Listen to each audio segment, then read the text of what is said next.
नमस्कार मित्रों। आज हम बात करेंगे वृषभ कुंडली में शनि की लग्न पर स्थिति क्या होगी। तो आज का ये वीडियो विशेषकर जिनकी वृषभ लग्न है या वृषभ राशि है दोनों पर एप्लीकेबल है। तो चलिए शुरू करते हैं। तो कुंडली में यदि शनि की स्थिति लग्न पर मिलती है तो शास्त्रों में इसे दो तरह से लिया गया है। देखिए, पहले एक बात समझना जरूरी है कि वृषभ लग्न मुख्यतः शुक्र प्रभावित लग्न है। तो ऐसे लोग generally luxury car, electronic item, mobile, fashion, media को ज़्यादा अट्रैक्ट करते हैं। इन शॉर्ट बोला जाए तो ऐसे व्यक्ति अपनी लाइफ को बेहतर तरीके से जीने पर विश्वास रखते हैं। ऐसे व्यक्ति में योग्यताएं तो बहुत होती हैं, लेकिन उनका उपयोग एक सही समय आने पर ही करते हैं। जब तक इनको परेशानी ना हो, कोई मुश्किलों का सामना ना करना हो, तो अपने मैक्सिमम एफर्ट्स को नहीं देते हैं। हाँ, अगर जातक की वृषभ कुंडली है तो धन ही मिलेगा, धन संपदा इसके पास बहुत होती है। परंतु आज हम बात करेंगे कुंडली में शनि यदि लग्न में उपस्थित हो तो इसके क्या परिणाम होंगे। देखिए, शनि को नीरसता का कारक कहा गया है। नैसर्गिक रूप से शनि एक धीमा ग्रह है, धीरे चलता है। सूर्य के आसपास इसके चक्कर लगाने में भी लगभग 30 वर्ष लग जाते हैं। और लग्न को देखा जाए तो लग्न का विलासिता का कारक है शुक्र। शुक्र जहाँ पर लग्जरी को रिप्रेजेंट करता है, शनि एक संन्यास को रिप्रेजेंट करता है, एक विरक्ति को रिप्रेजेंट करता है। तो जातक के जीवन में नीरसता को बढ़ाएगा यदि शनि यहाँ पर बैठ जाए। देखिए, एक बात समझिएगा कि शनि यहाँ पर नवम और दसम भाव का स्वामी है। तो नो डाउट लग्न पर यदि इसकी स्थिति हो तो व्यक्ति के पास धन संपत्ति होगी। ऐसा व्यक्ति कई प्रॉपर्टियों का मालिक होगा।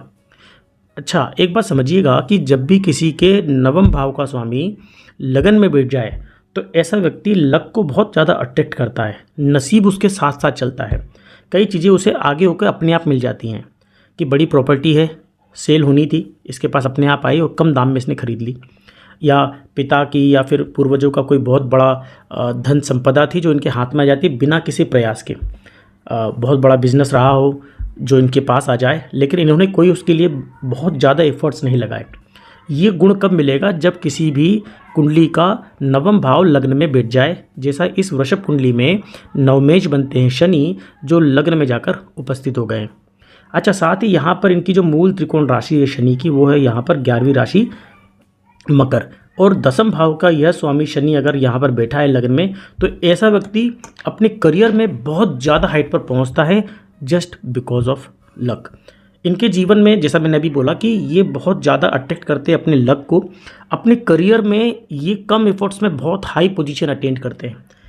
ये प्रमोशन अगर 10 लोगों को मिलना हो 100 में से, तो 10 लोगों में इनका नाम आ जाएगा। इस तरह का इनको प्रभावशाली माना गया है यदि शनि लग्न में उपस्थित हो। चलिए, तो अब यहाँ पर बात यह है कि यदि शनि की स्थिति यहाँ पर लग्न पर है और साथ ही यदि शुक्र भी है, तो देखिए ज्योतिष में एक बड़ा सूत्र आता है कि यदि किसी भाव और उसी भाव के स्वामी भावेश पर एक साथ किसी पाप ग्रह की दृष्टि पड़ जाए तो उस भाव के लिए वो अच्छा नहीं होता है। अब अगर यहीं पर शुक्र हो और शनि भी यहाँ पर विराजमान है, माना कि शनि और नवम और दसम भाव का स्वामी है, लेकिन शनि एक नैसर्गिक शत्रु ग्रह है। और यह शनि यदि लग्न पे बैठ जाए तो एक तो इसने लग्न भाव को पीड़ित करा, दूसरा इस शनि ने यहाँ पर यदि शुक्र उपस्थित है तो उसके मालिक, उसके स्वामी शुक्र को भी पीड़ित करा। तो कुल मिलाकर ये भाव पूरी तरह से कमजोर यहाँ पर शुक्र पीड़ित हुआ है। तो शुक्र जनित रोग, जैसे अगर मेल है तो स्पर्म काउंट का कम हो जाना, यदि फीमेल है तो uterus, fallopian tube, urinary track में इन्फेक्शन बढ़ना, और एक नीरसता का माहौल कुंडली में देखने को मिलेगा। जातक के अंदर इस तरह की प्रॉपर्टीज़ बढ़ेंगी। अच्छा, एक और समझिएगा कि यदि यहाँ पर शनि के साथ शुक्र और मंगल भी उपस्थित हो जाए तो डेफिनेटली ऐसे व्यक्तियों को यूरिन प्रॉब्लम होती ही होती है। हाँ, क्योंकि यहाँ पर शुक्र एक शुभ ग्रह है जो यूरिन इन्फेक्शन को रिप्रेजेंट करता है, उसका कारक है। और यहाँ पर दो पाप ग्रह मंगल और शनि बैठ जाएं तो इस तरह की स्थिति डेफिनेटली कुंडली में बनेगी। एक और चीज़ समझिएगा, वृषभ लग्न की कुंडली में यदि शनि लग्न में बैठे हों तो अपनी 7वीं दृष्टि से सप्तम भाव को देखेंगे, और ये सप्तम भाव जो है विवाह का कारक है। तो ऐसे जातकों का विवाह विलंब से होता है, और कई बार मैंने पाया है कि ऐसे जातकों का विवाह 30 से 35 वर्ष की आयु तक चला जाता है नॉर्मली। हाँ, यदि शनि शुक्र के साथ मंगल भी यहाँ पर उपस्थित हो तो ऐसे लोगों का विवाह 40 के ऊपर ही होता है। बहुत मुश्किलों से विवाह संपन्न होता है। यदि इनकी शादी जल्दी हो भी जाए, पहले तो शादी जल्दी नहीं होगी, अगर हो भी जाए तो अपने लाइफ पार्टनर के साथ इनका सामंजस्य नहीं बैठ पाता, बहुत कंफर्टेबल फील नहीं करते और नाना प्रकार की परेशानियां इनके जीवन में आती हैं। दूसरी चीज़ देखिए, यहाँ पर यदि लग्न की डिग्री के बहुत ज़्यादा क्लोज अगर शनि की डिग्री चली जाए, मान लीजिए लग्न 11 डिग्री का है और शनि भी लगभग 11, 10, 12 डिग्री के आसपास है, तो शनि का लग्न पे एक नेगेटिव इम्पैक्ट पड़ेगा। अगेन जो मैंने बोला कि नवम और दसम भाव का स्वामी है, तो डेफिनेटली उनको प्रॉपर्टी में, प्रमोशन में लाभ मिलेगा।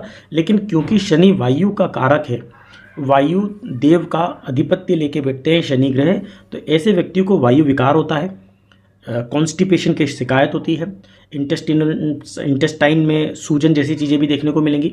तो ये सारी चीज़ें शनि अपना कारकत्व लेके बैठते हैं और इनको एक सीवियर डिसऑर्डर होने का चांस बनता है यदि यहाँ पर गुरु भी उपस्थित हो।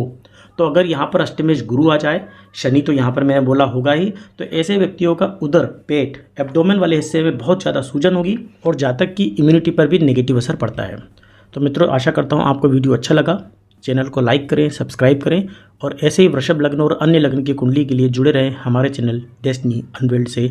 जब तक के लिए नमस्कार।